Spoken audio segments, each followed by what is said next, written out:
Budget hearing. Today is Wednesday, September 11th, 2019. If you could please rise and join me in Pledge of Allegiance.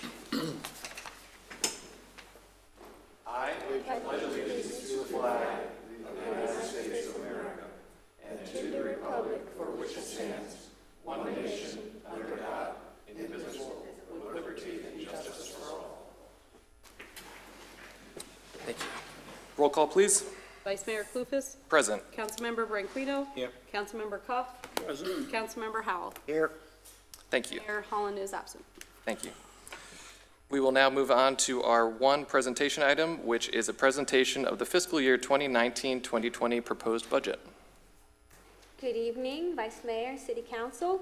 Today is our first budget hearing, tentative budget hearing. A little bit about the budget timeline. We started this process as early as January, and we've had several meetings with City Council and for our residents. We first presented the year-to-date budget results in April, and then we followed up with fund accounting and revenue restriction presentation. We then had our property tax presentation, and that came right after we received our preliminary tax assessment from the property appraiser's office. We followed with the adoption of the maximum millage rate. That was our first meeting in July. And then we began our budget workshops.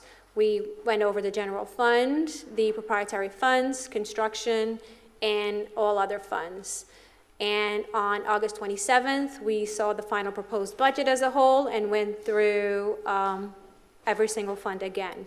So today, the presentation is all funds, and we're also going to adopt the tentative millage rate. We will come back to City Council next Wednesday, September 18th, also at 5:05, to adopt the final millage rate and the final budget. We're going to go over how is the budget addressing City Council priorities, any personnel changes, the 2020 proposed budget summary, and then the budget by fund in detail, the millage rate, and then we'll talk about next steps. As you can see, we've broken down the council priorities, the impact to the general fund, and impact to other funds. The streets maintenance, the pavement management program was a challenge for us this year, but it is fully funded for 2020, and we'll keep having discussions with City Council for 2021. Carl will go into more detail as far as capital projects funds are concerned as we go through the presentation. The other priorities were the Public Works facility. We have a plan that's been presented to City Council. Same thing for a street light master plan. We continue to follow the master plan. We are gearing up for a Shop Local campaign in an effort to increase our revenues from the Shop Local efforts. We're also proposing increases in how we communicate with the public. Innovation District continues to be a City Council priority, and many of the items within your priorities for the Innovation District are being funded through the State Road 100 CRA budget. This is a look at the 2020 proposed budget. This is a summary. As you can see, the large percentage of increases are in the capital projects fund. Utility capital accounts for $6.3 million, where stormwater fund accounts for about $5.5 million. Also, bring your attention to the streets improvement fund. That's where our pavement program is funded from, $3.2 million. And transportation impact fee funds, $9.3 million. Now, as I said earlier, Carl will go into detail once we get to those specific funds. This is just a summary as a whole. This is a look at our general fund. As you can see, our increase in revenues is $2.7 million. We have budgeted expenditures of $2.2 million and the balance to contingency. As we look at our revenues, our ad valorem, the increase is due to property tax values in the city of Palm Coast. We continue to see a good, healthy increase in our property tax values. The millage rate is remaining the same. Communication services tax continue to be a challenge for us, and that's been throughout the state where they are on the decline. all the other miscellaneous revenues are basically very close to last year's. General fund expenditures by category. I won't go through all the personnel changes, but they are listed underneath. We don't really have growth more than 15% on any of the divisions.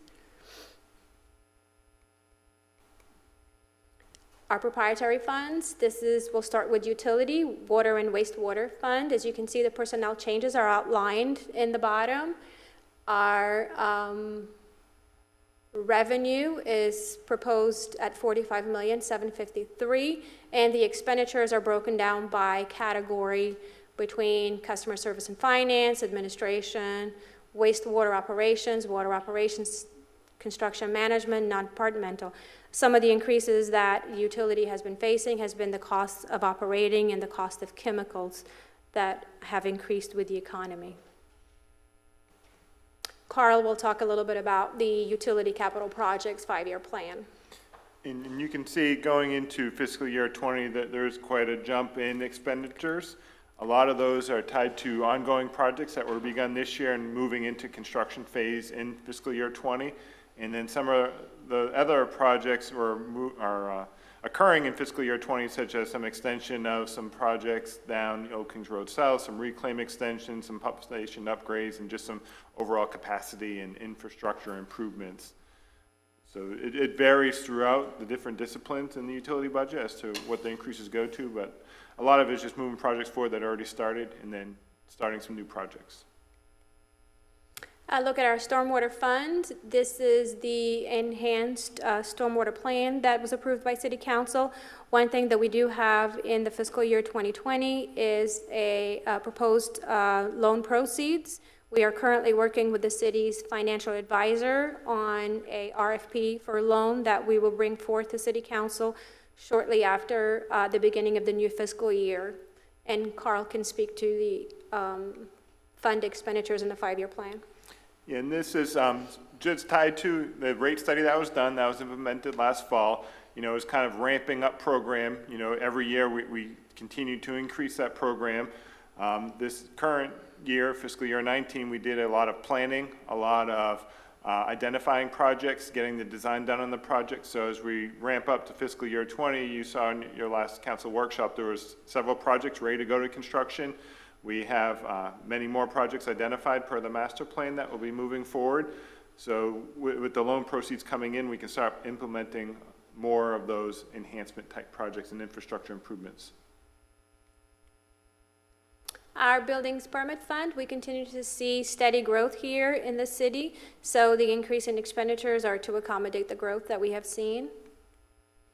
Information technology, as you remember, this was the first year that there was a breakdown between the enterprise and the internal service part of information technology. So what you're looking at 2020 is it's no longer subsidizing the internal operations that has been absorbed into the individual fund budgets. Sorry. So we're really looking at fiber and cell tower revenues. Now, as the City Council makes decisions on that enterprise, we will bring forth the budget amendments accordingly. This is our contract with solid waste. Basically, the contract hasn't changed from last year. A look at our internal service funds. These are the ones that provide services to the city departments. Information technology. Once again, this is the first year that it's not being subsidized. As you can see there, there's no transfer from the IT enterprise and there's no transfer from general fund. So all of the expenditures are being allocated. Communications fund, this is where we fund our emergency management communication radios. We're currently working with the county and there will be a new system implemented in 2020. And what we do with this communications fund is that every year we charge a portion so that we have enough to be able to pay for these upgrades in cash and we don't really need any financing. Our fleet fund, we'll go into a little bit of detail on the capital expenditures on the next slide, but basically this is where we fund all of our fleet and equipment. As you can see, the proposed equipment for 2020 is to the tune of $5.4 million, and that includes a ladder truck for the fire department, which the chief had a presentation for city council on it at the August 27th workshop. Facilities fund, once again, this just provides maintenance service to city facilities, and there hasn't really been much of a change in this fund. Our health insurance provides health benefits to our employees.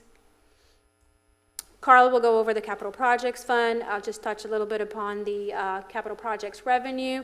This is where the small county surtax funds are deposited. This is a shop local revenue, so we do see the benefit when our citizens shop local. This is where we use it for. It's in our capital projects fund. You will see the transfer from utility, and that is for we're starting the transfers for the public works facility for the fleet portion of it, of what's going to be funded by our different enterprises. That's the beginning of it. And Carl will touch upon the project. In going through the capital projects fund, you can see the primary major expense in this fund is the public works facility, which will begin design coming in 20, but it's really moving forward to construction the following 2 years. And, as Helena indicated, that is, those new revenue coming in to offset that cost for those various enterprise funds to cover the cost. In here, we do have the park rehab and renewals, which is another major component, keeping up our existing parks and keeping those online and up to par and safety measures as necessary. The Transportation Impact Fee Fund, this is one that's really tied directly to development. So as development occurs, they're paying impact fees that are contributed to capacity improvements. We do also have a lot of DOT funds. You can see the grants in here are large. They are tied to specifically the Old Kings Road widening project. We do have some Seminole Woods turn lane that was done this year, and then moving forward, we had Belterre and Whiteview that are on the list for receiving some grant funding. The Streets Improvement Fund, this here is mainly tied to the gas tax and some state revenue sharing. This is where we fund our street resurfacing program from. This is one where we have proposed last year was our pavement management program, where we came in and done an analysis of our entire roadway and identified what level of service we were going to maintain the roads at and came up with a plan. We were able to fully fund the program in this coming budget due to some offsetting of some contingency and projects and doing some work in-house. But moving forward, you can see at the bottom of the screen here, there's going to be a need in the future, starting in fiscal year 21, for some additional revenue necessary to keep that resurfacing program online with what was proposed and recommended.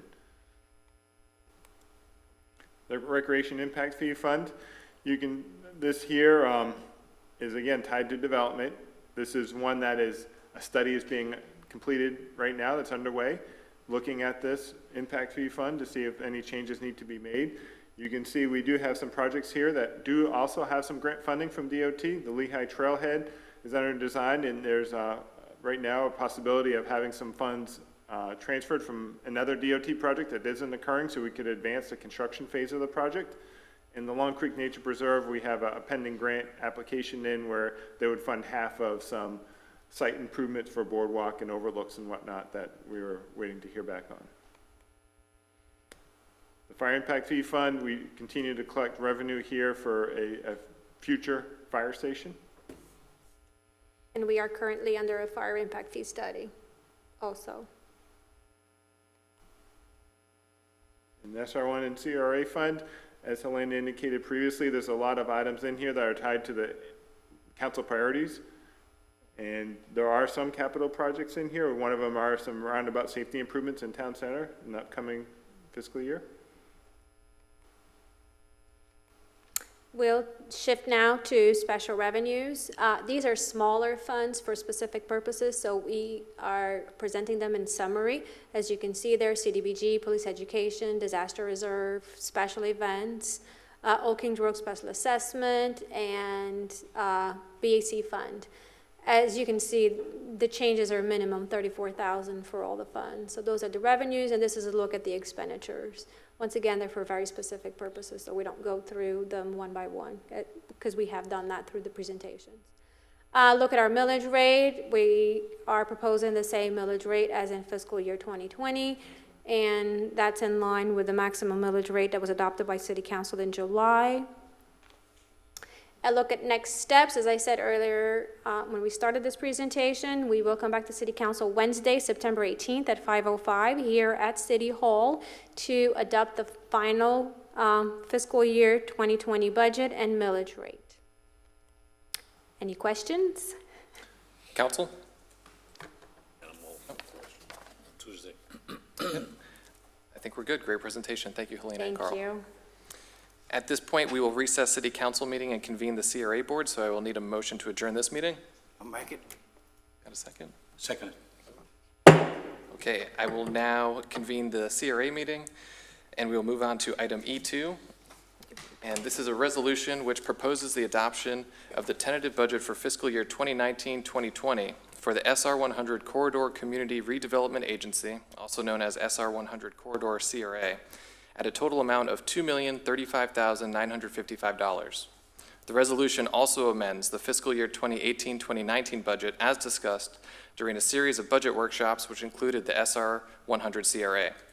The total revised SR 100 Corridor CRA budget for the fiscal year 2018-2019 will be $2,009,337, compared to the original budget of $2,202,162. The effect of this current amendment will result in a total decrease of $192,825 from the original budget adopted for fiscal year 2018-2019. Bring it back to this council for questions, but then we're going to open it up for public comment. Council, any discussion? Okay, we'll open up this item for public comment. If you wish to address item E2, please come to the podium, state your name, and you'll have 3 minutes once you do.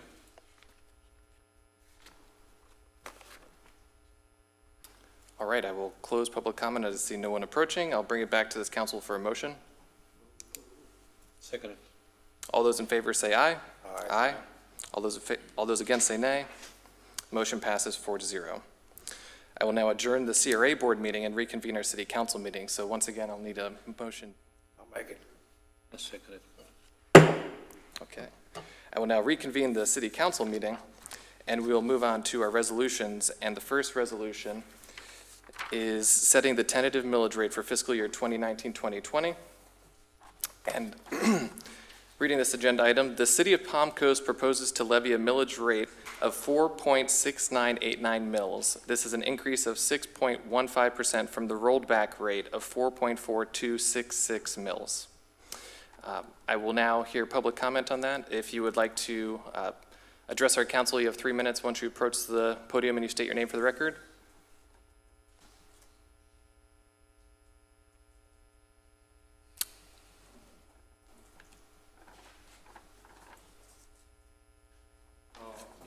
Is this Part G or it's? This is specific to item, specific to the setting the tentative millage rate for fiscal year 2019-2020. Okay, can I comment a few things on the budget, or that's already passed, or I can comment maybe a little bit later on in Part G? You could definitely be able to comment in Part G, and it'd probably be more applicable specifically for item F4, which is a resolution establishing the tentative budget for fiscal year 2019-2020. So if you don't mind just holding on 1 minute for the next item. I just wanted to make sure that I'm not going to miss out. Understood. Yeah, thank you. Any other speakers for this item? I see none, so I will close public comment, and I will bring it back to this council for a motion. I'll move to second resolution. All those in favor say You aye. have to announce the city of Palm Yeah, you have Coast to announce. proposes to. Oh, I adopt. have to announce it first, okay. The motion would be the city of Palm Coast proposes to adopt a millage rate of 4.6989 mils. And now we can have a motion. I'll motion to accept. All those in favor say aye. Aye. Aye. All those against say nay. Motion passes 4-0.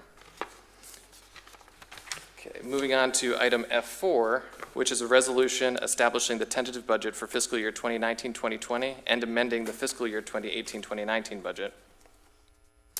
The City of Palm Coast proposes to adopt a budget with total appropriated expenditures and reserves of $202,931,919. And now we will have public comment for this item, so if you would like to address the council, please come up to the podium, state your name, and you'll have 3 minutes once you do.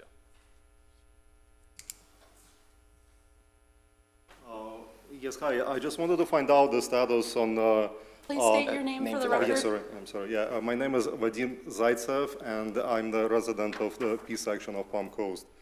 Yeah, I just wanted to find out the status on the project about, I think, fiber optics lines. Yeah, and I think it was mentioned in the budget. Yeah, I'm holding in my hands the Wall Street Journal print edition from August 21st, 2019, and there is an article which, quote, says, "The truth about faster internet, it's not worth it."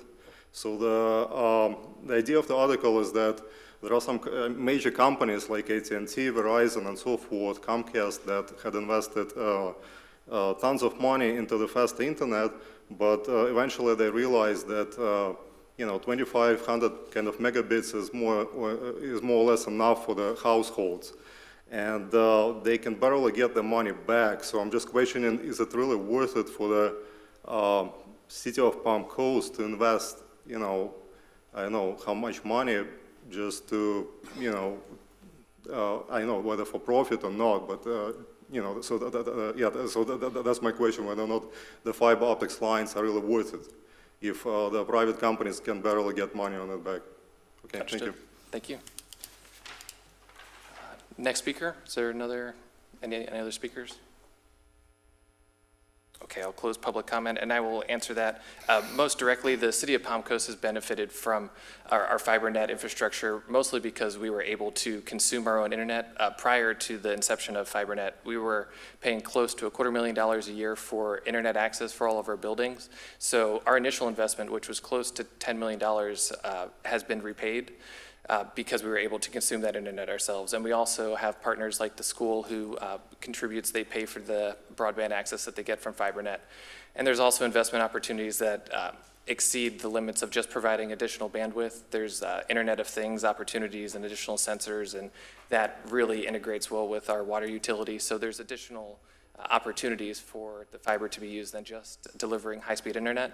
And also in Palm Coast, we suffer from a duopoly, so there's only 2 real competitors here. So in a natural market, they would be much more inclined to offer a higher speed internet if there were competitors that were doing as such. But we have recouped our money over the years for our initial investment, and we're looking to expand in ways that will be profitable for the city, but also benefits that go beyond just fiscal. So thank you for that question. So next, I have to announce that the City of Palm Coast proposes to adopt a tentative budget of $202,931,919, and I will bring it back to this council for a motion. I motion to establish the tentative budget. Second. All in favor say aye. Aye. Aye. All those against say nay. Motion passes 4-0. The public hearing to adopt the final millage rate and budget is scheduled for September 18th, 2019 at 5:05 p.m. at the Palm Coast City Hall Community Wing. And now we will move on to public participation. Item G, which is any public participation that they would like to come up and state anything to the council. You have 3 minutes once you state your name for the record.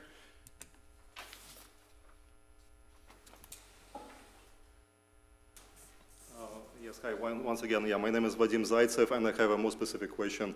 Last year, I believe, towards the end of the year, you increased our utility bills, the City of Palm Coast. So like in my case, for example, the city utility bill went up from the average of $80 up to $90, which is about 10% increase.